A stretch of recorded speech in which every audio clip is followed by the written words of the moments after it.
Dalam 24 jam terakhir, militer Israel, IDF, melancarkan serangan udara yang menargetkan seorang tokoh penting di Gaza yang disebut sebagai pemimpin sel Hamas, yang menurut laporan juga memiliki keterkaitan dengan media.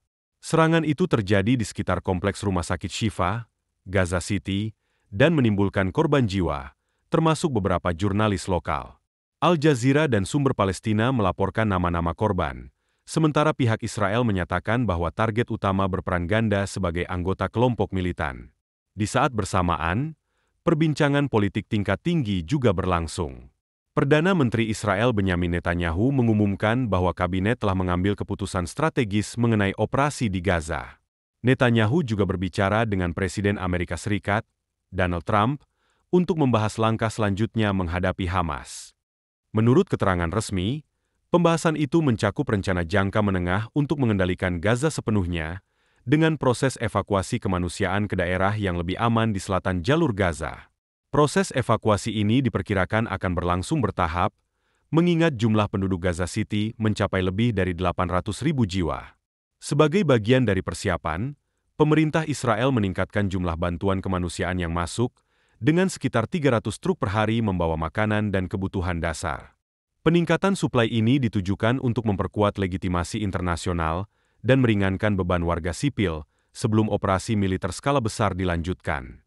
Sementara itu, di wilayah utara, situasi di Lebanon juga semakin tegang. Kelompok bersenjata Hizbullah disebut mengalami kesulitan mempertahankan posisi mereka, sementara laporan menyebutkan adanya kerjasama intelijen antara tentara Lebanon dan Israel. Beberapa warga Lebanon juga dilaporkan menerima siaran radio Israel melalui frekuensi tertentu, yang memunculkan spekulasi tentang pesan komunikasi yang ingin disampaikan Israel ke masyarakat di sana. Di kawasan lain, jalur penyelundupan senjata dari Iran menuju kelompok Houthi di Yaman dikabarkan berhasil diputus. Selain itu, terjadi pula eskalasi di ranah siber. Laporan internasional, termasuk dari Financial Times, menyoroti serangan siber antara Israel dan Iran yang terus berlangsung, dengan kedua belah pihak mengalami serangan balasan dan gangguan infrastruktur digital.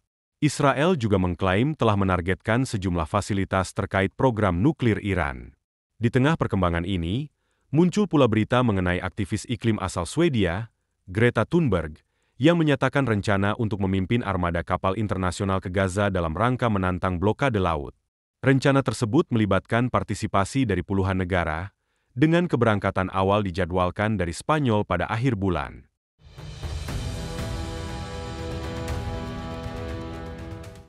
Netanyahu, dalam konferensi persnya, menegaskan kembali 5 prinsip utama pemerintahannya untuk melanjutkan operasi, memastikan evakuasi sipil dari zona konflik, membuka jalur bantuan kemanusiaan, menolak tuntutan yang dianggap tidak realistis dari Hamas, mengamankan kendali penuh atas Gaza, dan membangun pemerintahan sipil yang bebas dari pengaruh kelompok bersenjata. Menurut Netanyahu, operasi ini diperkirakan memerlukan waktu hingga 6 bulan setelah tahap evakuasi selesai. Di tingkat diplomatik, Israel menyebut adanya koordinasi dengan beberapa negara, termasuk Mesir, Qatar, Yordania, Uni Emirat Arab, Jerman, Belanda, Prancis, dan Italia, dalam upaya mengatur bantuan kemanusiaan. Pada hari Sabtu, 131 paket bantuan pangan dikirim ke Gaza dengan dukungan 7 negara berbeda, sebagai bagian dari kerjasama internasional. Situasi di Timur Tengah saat ini memperlihatkan dinamika yang kompleks, mencakup operasi militer, upaya diplomasi, distribusi bantuan, hingga perdebatan publik internasional mengenai langkah-langkah yang diambil oleh masing-masing pihak. Perkembangan ke depan masih sangat bergantung pada negosiasi politik dan kesiapan semua pihak untuk menemukan jalur penyelesaian yang dapat meredakan konflik. Dalam beberapa hari terakhir, perkembangan diplomasi antara Israel dan Hamas kembali menjadi sorotan. Menurut laporan media Timur Tengah, termasuk Asyar al-Awsat, perwakilan Hamas menyampaikan bahwa mereka telah menerima sejumlah pesan dari mediator internasional. Delegasi Hamas disebut masih menunggu jawaban resmi dari pihak Israel mengenai proposal gencatan senjata yang sebelumnya diajukan. Sumber dari pihak Palestina menyatakan bahwa komunikasi yang dilakukan Israel melalui mediator sebagian besar masih bersifat lisan dan belum dituangkan dalam dokumen tertulis. Hamas dilaporkan mengajukan beberapa syarat, termasuk penghentian mekanisme distribusi bantuan yang dikendalikan langsung oleh Amerika Serikat di Gaza, pemindahan tanggung jawab distribusi ke lembaga internasional, pembebasan sejumlah tahanan, serta penarikan bertahap pasukan Israel dari jalur Gaza dalam kurun waktu sekitar 2 bulan. Negosiasi ini menghadapi tantangan besar. Delegasi Israel yang sebelumnya berada di Qatar dikabarkan telah kembali, menandakan adanya penundaan dalam pertemuan formal. Salah satu pejabat senior Hamas, Usama Hamdan, kembali menegaskan bahwa organisasinya tidak akan menyerahkan senjata sebagai bagian dari kesepakatan, meski tetap membuka peluang integrasi ke dalam sistem politik Palestina jika suatu saat terbentuk negara Palestina yang berdaulat. Namun, sikap ini masih menimbulkan ketegangan dengan Fatah, kelompok utama dalam pemerintahan Palestina. Sementara itu, sejumlah negara barat, termasuk Australia yang baru-baru ini mengumumkan pengakuan simbolis terhadap negara Palestina, menekankan bahwa Hamas tidak akan dilibatkan dalam pemerintahan masa depan Gaza. Hal ini menunjukkan adanya perbedaan antara dukungan internasional untuk solusi dua negara dan posisi terhadap kelompok-kelompok bersenjata. Berpindah ke wilayah utara, situasi di Lebanon juga berkembang dengan cepat.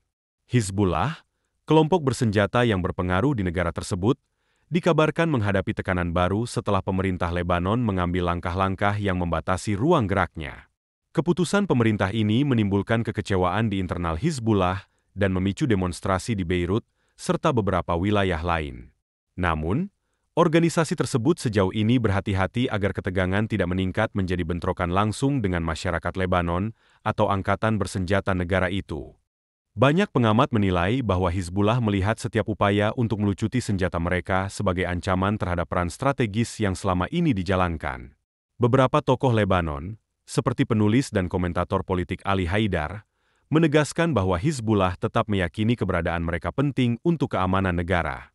Namun, pandangan ini tidak selalu sejalan dengan opini publik Lebanon yang menilai kelompok tersebut lebih banyak membawa negara ke dalam konflik regional, termasuk konfrontasi dengan Israel. Saat ini, Hizbullah juga disebut melakukan koordinasi erat dengan gerakan Amal, namun kehilangan dukungan dari sebagian mitra politik tradisional, khususnya dari kalangan Partai Kristen. Hal ini membuat organisasi tersebut semakin berhati-hati untuk tidak terlibat konfrontasi langsung dengan tentara Lebanon. Laporan terbaru menyebutkan adanya koordinasi keamanan antara otoritas Lebanon dan mitra internasional, termasuk Amerika Serikat. Bahkan, Menteri Pertahanan Lebanon, Mihail Mansar, dalam sebuah wawancara, menyatakan bahwa telah ada mekanisme pemeriksaan di wilayah selatan Sungai Litani, yang selama ini dikenal sebagai basis pertahanan Hizbullah. Sebagai bagian dari mekanisme tersebut, tentara Lebanon mendapatkan akses untuk memeriksa lokasi-lokasi yang diduga sebagai gudang senjata Hizbullah. Dalam salah satu operasi pemeriksaan baru-baru ini, 6 prajurit Lebanon dilaporkan meninggal akibat ledakan yang belum jelas penyebabnya, apakah disebabkan jebakan atau kecelakaan. Meski demikian, pemeriksaan masih akan berlanjut dan menjadi bagian dari upaya lebih luas untuk mengurangi ketegangan di perbatasan selatan Lebanon. Di sisi lain, Israel juga meningkatkan operasi komunikasi dengan masyarakat Lebanon. Selebaran dan siaran radio berbahasa Arab yang ditujukan langsung ke penduduk setempat dilaporkan beredar di beberapa kota.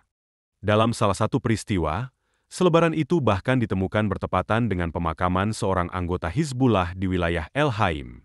Hal ini menunjukkan bahwa perang informasi kini menjadi salah satu instrumen yang dipakai Israel di samping operasi militer konvensional. Selain perkembangan di Gaza dan Lebanon, dinamika regional juga semakin dipengaruhi oleh sikap negara-negara besar. Amerika Serikat tetap menjadi aktor kunci, baik sebagai mediator maupun penentu arah diplomasi.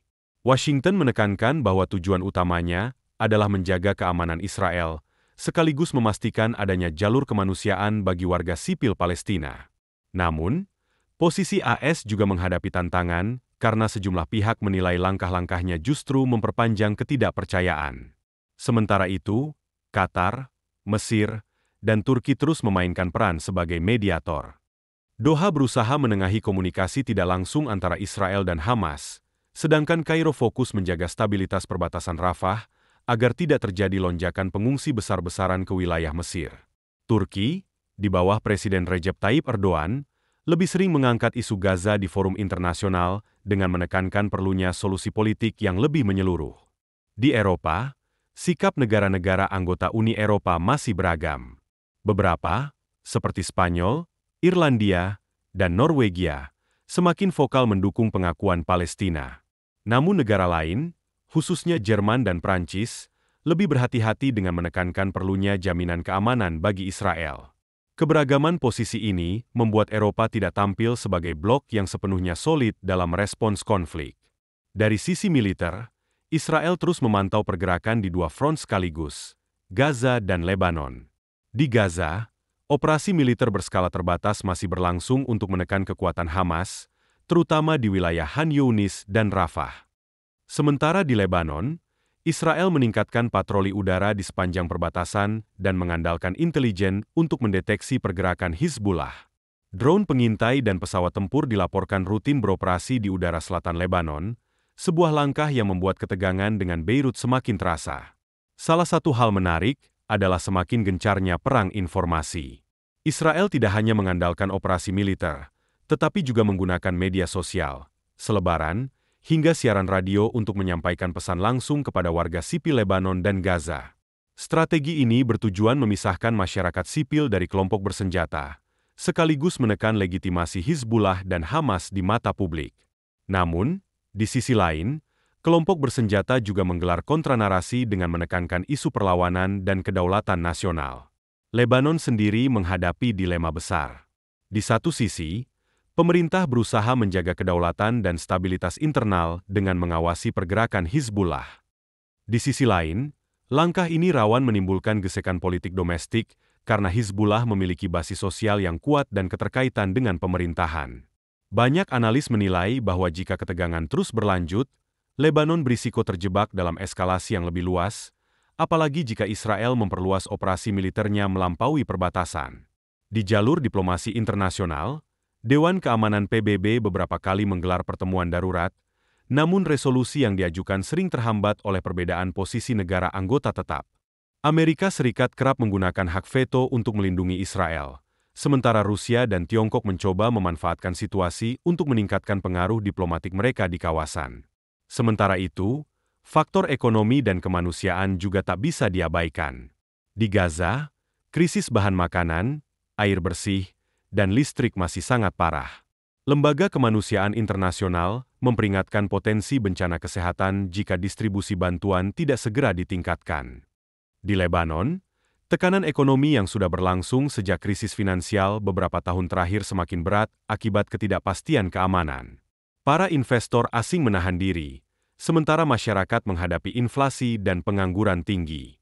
Jika ditarik ke gambaran besar, kondisi di Timur Tengah saat ini menunjukkan pola klasik.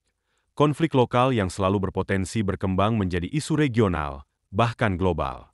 Gaza menjadi pusat perhatian utama, namun Lebanon dan Suriah juga menyimpan potensi eskalasi. Iran tetap dipandang sebagai aktor penting yang mendukung Hizbullah dan Hamas, sementara Arab Saudi dan Uni Emirat Arab menjaga jarak dengan fokus pada stabilitas internal dan agenda pembangunan ekonominya. Secara keseluruhan, dinamika di Gaza dan Lebanon saat ini menunjukkan kompleksitas konflik yang tidak hanya melibatkan pertempuran di lapangan, tetapi juga diplomasi, negosiasi politik, serta strategi komunikasi. Banyak pihak menilai bahwa situasi ke depan akan sangat bergantung pada sejauh mana Israel, Hamas, dan pihak Lebanon, dengan dukungan mediator internasional, dapat menemukan titik kompromi yang mencegah eskalasi lebih lanjut.